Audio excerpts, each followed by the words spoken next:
বাংলাদেশ যেদিন ছন্দে থাকে সেদিন কোনো দলকে পাত্তা দেয় না বাংলাদেশ। তার আরও একটা জ্বলন্ত উদাহরণ শ্রীলঙ্কার ম্যাচে। বাংলাদেশ একের পর এক তুলে নিয়েছে উইকেট, মূল্যবান উইকেট নিয়ে করেছেন সেলিব্রেশন। জয়ের জন্য এটাই ছিল প্রাপ্তির। শেখ মেহেদীর কথা না বললে নয়, যিনি মাত্র 11 রান দিয়ে তুলে নিয়েছেন মূল্যবান চারটি উইকেট, হয়েছেন ম্যাচ সেরাও। তার পাশাপাশি যার কথা বলতে হয় তিনি হলেন তানজিদ তামিম, যিনি খেলেছেন অসাধারণ একটি ইনিংস, যা বাংলাদেশের জয়ের জন্য ছিল গুরুত্বপূর্ণ।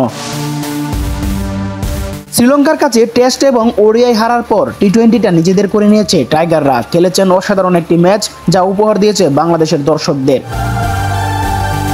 শ্রীলঙ্কান দর্শকদের নিস্তব্ধ করে বাংলাদেশ জয়ের বন্দরে পৌঁছে গিয়েছেন। খুব সহজভাবেই কামব্যাক করেছে বাংলাদেশ।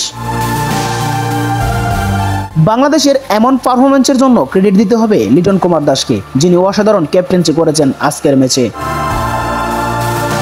লিটনের ক্যাপ্টেন্সিতে বাংলাদেশের কাছে হেরেছে শ্রীলঙ্কা। টানা 2 ম্যাচ হেরে সিরিজ হেরেছেন শ্রীলঙ্কা।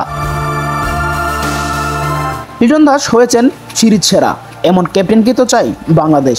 শুভকামনা রইল লিটন দাসের টিম টি-20 বাংলাদেশ।